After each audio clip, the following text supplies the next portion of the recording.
Make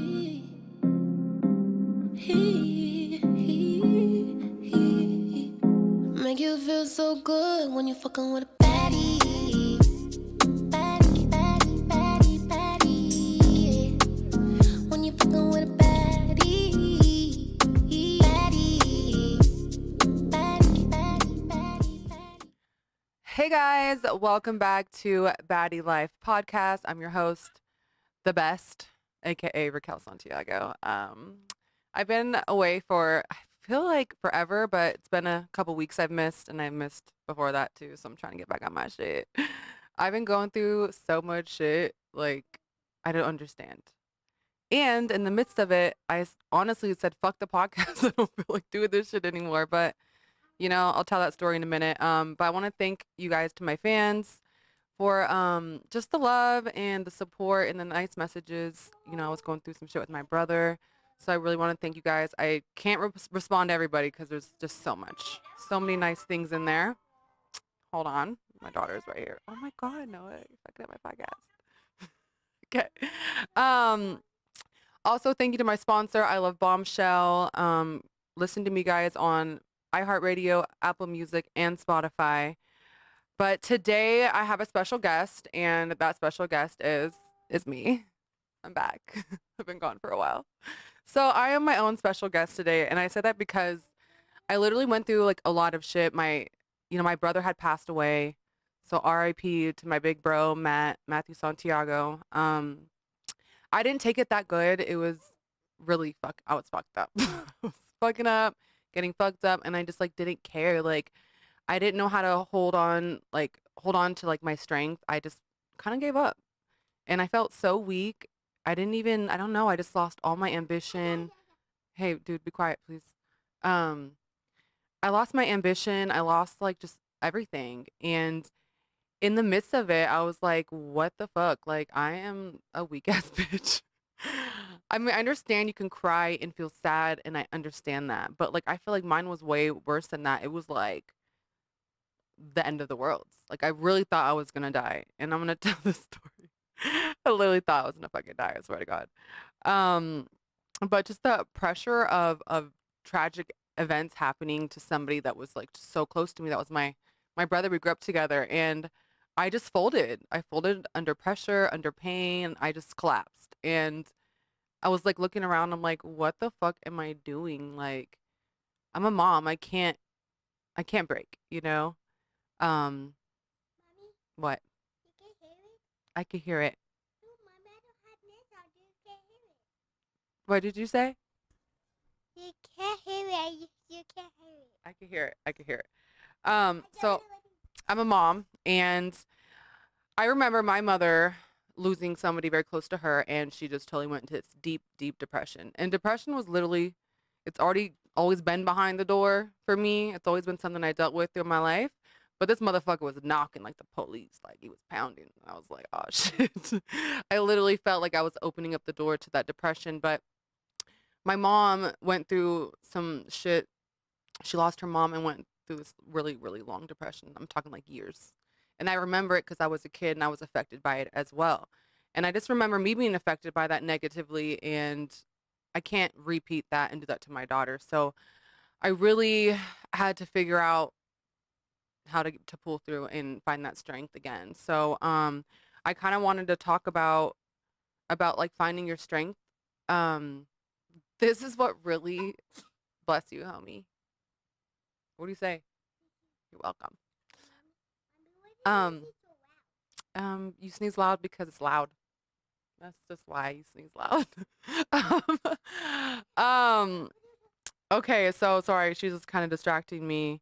Okay, so this is where my turning point was. This is like my rock bottom, and I'm not talking about like from WWE. I'm talking like my rock bottom. Like, I didn't know which way to turn. I fucking one night, I drank like probably 13 beers. It didn't even do anything to me. I felt sober than a motherfucker. But I ate an edible because I really needed to sleep.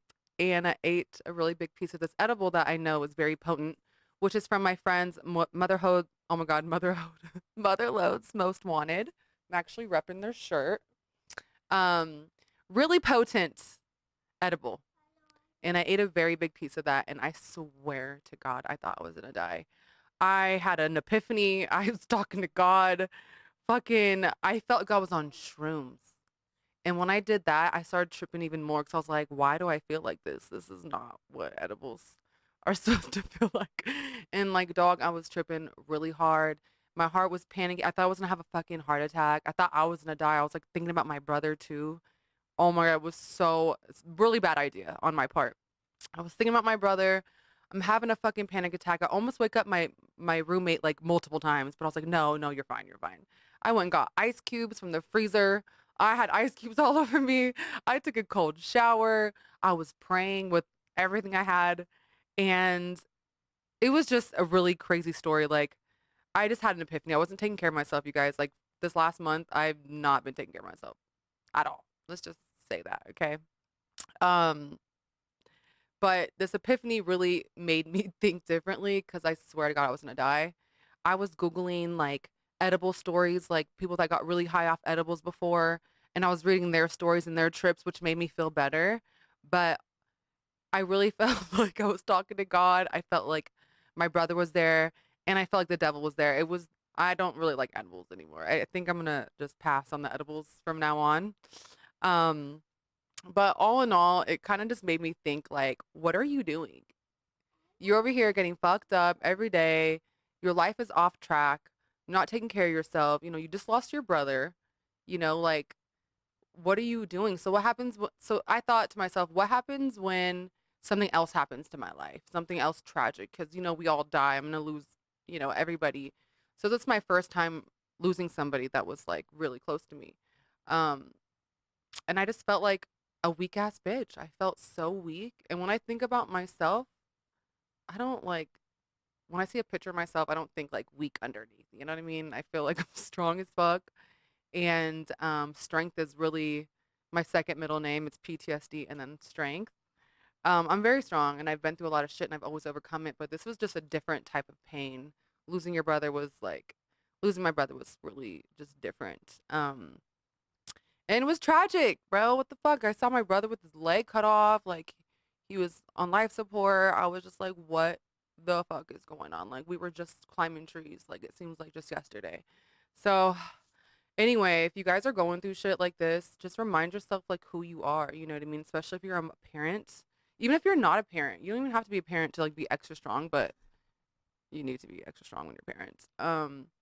Just remind yourself like who you are and find your strength somehow. I mean, if you have to get fucked up to do it, if you have to hit rock bottom, that is totally fine. Like sometimes we don't know which way to turn, and I really didn't know which way to turn, but I guess thank God for edibles because that shit made me think totally different. What? Huh? Meow Meow is a boy. She thinks that our cat is a girl, and it's not. She wants the cat to be a girl, but it's a boy. Sorry. Okay, whatever. Okay, so you guys just saw on Wednesday that the trailer for Now That's TV, the Bad Blood reality show, just came out with me and Christina. Um, I was pretty drunk when we did that, so I don't know what I said or how retarded I look.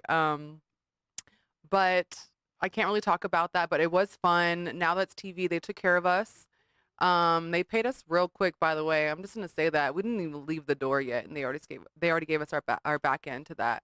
Um, really good network. Love the owner. Shout out to you guys, and shout out to I forgot his name. Sorry, my bad. Who cares? Um, so BGCT posted something today or Wednesday, and it was the fight of me and Christina. We're gonna talk about that fight on the Bad Blood reality show. We're gonna talk about OnlyFans, the drama, just the back end, working together, the fight, why she was so mad at me, and all that. It's really juicy, and I think that we honestly come to like understand each other more. So stay tuned for that. And I wanted to talk about something which is really like random because this would never come out my mouth, but it's coming out my mouth right now. Um, Okay, I've been watching fucking Baddies South or whatever. South Baddie? No, Baddie South. And for once in my life, like once in my life, and I probably will never say this again, I actually felt bad for Natalie Nunn. I say this because her friend switched up on her so fucking quick. Like, I never seen some shit so quick. I never seen anybody switch up on their friends so quick. So quick to air dry. Oh my God. Air dry. What the fuck? So quick to, I forgot the word now. Whatever. Um, so quick to air out their dirty laundry. Thank you for that. Yeah, I was like, holy shit. She had her clothes on the line outside real quick. And I was like, wow, what a really fake ass friendship. So the reason why I feel bad for Natalie is because, and I don't feel bad for her now. I just felt bad watching this situation.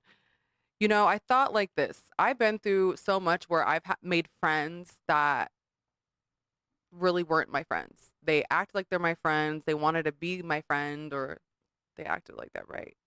You trust these people, and then they turn their back on you, or they stab you in the back, or, you know, it was just more of like an opportunist friendship, or to be seen, or whatever the fuck. Um, so I realized that Natalie Nunn clearly has girls that want to be her friends just for opportunities. So how would you feel if you were Natalie? Sorry, I'm trying to open these gummies. Here you go. Go hang out. Go hang out with Maurice or in China. Go. Okay. Last time I like barely pushed her, she fell, and oh my God, it was the end of the world. I was like, I'm sorry. It was an accident. um, so how would you feel if you were Natalie Nunn? Okay. You have all of these ties and all these doors that could be open for you, right? She's probably so used to people by her side, always using her, never real, never genuine. And how do you think that makes her feel, right? How does it affect her? So we're going to talk about it affecting her. We clearly see how she's a piece of work, okay? She's definitely a piece of work. We all know what she does to people, and fucking the list goes on. Oh my God, I don't even want to name everything, but we all know who we're dealing with. But I feel like that person was molded, like she was molded into that just from all her life experiences, especially friendships. Sometimes that shit makes me want to be like give up on friends. I really don't have that many friends. I don't make that many friends because I don't give a fuck about friends, because usually they're all fucking fake. So you guys see me solo all the time. You don't see me out there doing the most because I really stay to myself because of these reasons. Um, I feel like Natalie treats people like that because of the way that she's been treated in her life. And I'm just going to leave that there. This is not me trying to make amends with her at all. I mean, we did kind of go back farther than other people, but I low key felt like she always hated or never wanted to give me an opportunity because I don't know why. I mean, you came to my baby shower and I went to yours.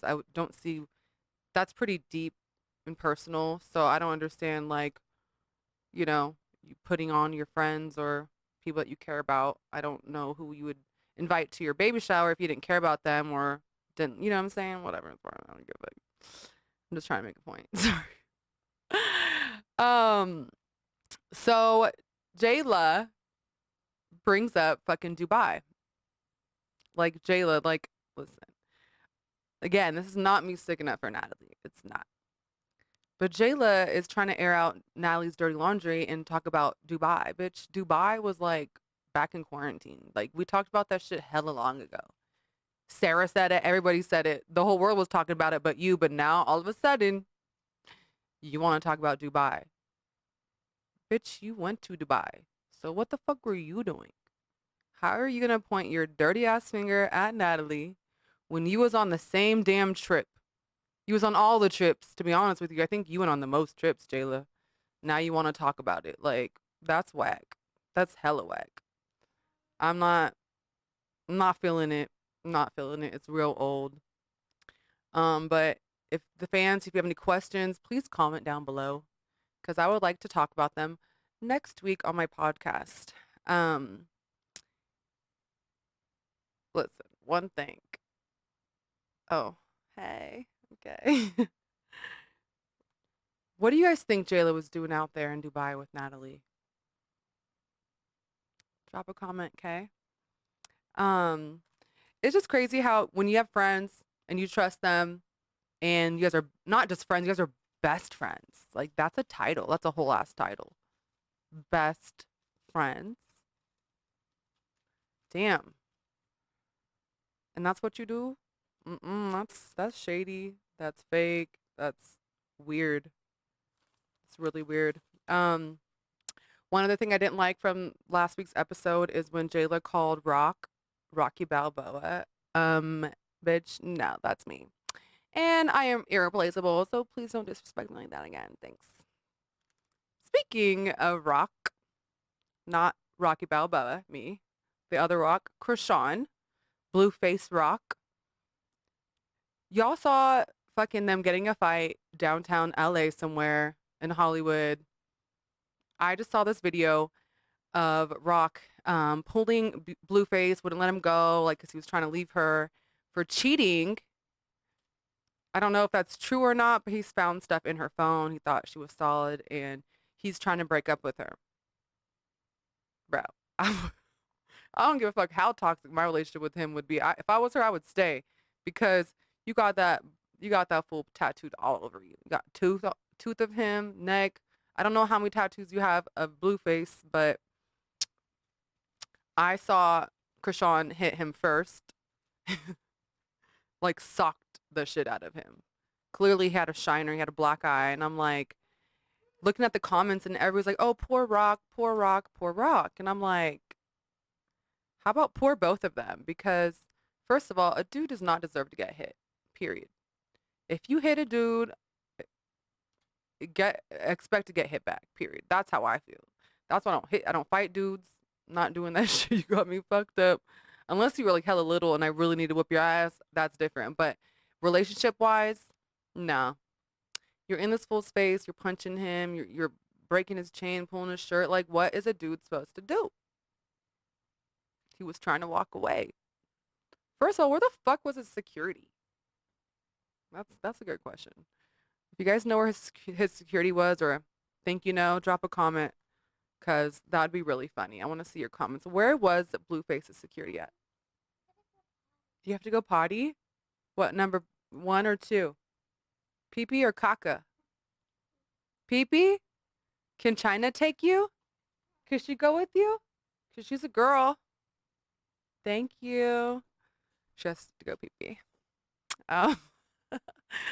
Um, so when it comes to that, you know, I've already been in my share of fucked up relationships and um it's just hard like when you're in love and you're toxic and you're both toxic, it's hard to be healthy when like just you can't make one person fix themselves. Like, you guys both have to fix yourselves. Like without that, it's never going to work and it's always going to be the same. And that's just all honesty. And I don't think anybody has that willpower to go to fucking marriage boot camp or counseling, couples therapy. Like nobody wants to do that shit. Only I feel like square ass people go do that shit. I feel like go work on yourself. And then once you're healed or healing, go find somebody that's on your frequency. Um, I do feel bad because she goes hard for him, but the last thing a girl wants to do is look like an idiot, like his baby mama. Jaden, some shit like that. Uh, ugh. Listen, that's why I don't I don't date rappers. I don't date ball players. Um, because of these reasons. I mean, obviously he goes and sleeps around and you have to deal with that and like be okay with that. And like, to be honest with you, I'm just not okay with it. I'm like a selfish ass bitch. I want the person all to my fucking self. Don't want to think or have to like search in the phones. I'm not doing all that. Like, no, absolutely not happening. So I don't know. Situation is this. Their relationship is really shitty. And that's just the point. Maybe their sex is so good. That's why they stay with each other. Because that will do it to you too. Okay. Anyway, think I covered a lot of stuff. I do want to thank you guys again for really being very positive for me going through that time. Um, I will be having a funeral service for my brother in California. If you guys want to donate anything, I will link his GoFundMe down below. He left 2 little girls, Marissa and Sophia. Those are my nieces, and it's really fucking weird. I'm sober. Oh yeah, by the way, I'm sober. 7 days. Yeah, okay, that's really good. Here, homie. Here's my phone. Um, I realized I need to stay sober through this time of grieving because everything I was doing was not helping me at all. When I would drink, I would just be extra, extra, extra sad. Then I'd wake up and have extra anxiety, and then I would drink the anxiety off and just, kept going. Was hungover a lot, didn't go to the gym, laid in bed, just, depression. Yeah. Depression and sadness, broken heart, all of that. But I made peace with my brother's situation. I really felt like when I was having that like anxiety attack, that epiphany that, God gave my brother a choice to stay here on this earth in his condition, which was really bad, or to be healed and go home and forgive and just live upstairs in the upper room. What movie is that from? Do you guys know? You guys are lame. Life. You know Life with Eddie Murphy? The upper room. Yeah, he's there. So, one other thing I wanted to talk about was monkeypox, you guys. This monkeypox shit is no motherfucking joke. I saw on one of the blogs that this guy had monkeypox all over his face, and it looks like a giant pimple with like a black dot in the middle, and they're really, really enlarged and swollen. There's over, I think it's like almost like 5,000 cases in the United States. Las Vegas has 20, I guess. Today has 20. Last Friday, it only had 11. So, yeah. I'm not fucking anybody. And I'm washing my hands like don't touch me. I already said that in life anyway, but like extra don't touch me. Um, I really hope that it doesn't make us fucking go into another lockdown, which I think it will, because if this shit keeps spreading, it's over with. This shit looks way worse than COVID too. Like COVID was like a breeze. Can you die from monkeypox though? Yes. Oh my God, you could die from monkeypox. They're saying get the vaccine. I'm saying don't. Just stay away from people. And yeah, I might miss next week, you guys. I'm just letting you know. I'm gonna try to double up my episodes, so I can get you guys some more. But I have a funeral service to go to next week, and I'll be back, and I'm back on my shit. So guess what? You guys are so welcome. Make sure, don't forget to check me out on Spotify, Apple Music, and iHeartRadio. And shout out to my sponsor, I Love Bombshell, located downtown Las Vegas. I'll see you guys soon. You're welcome again.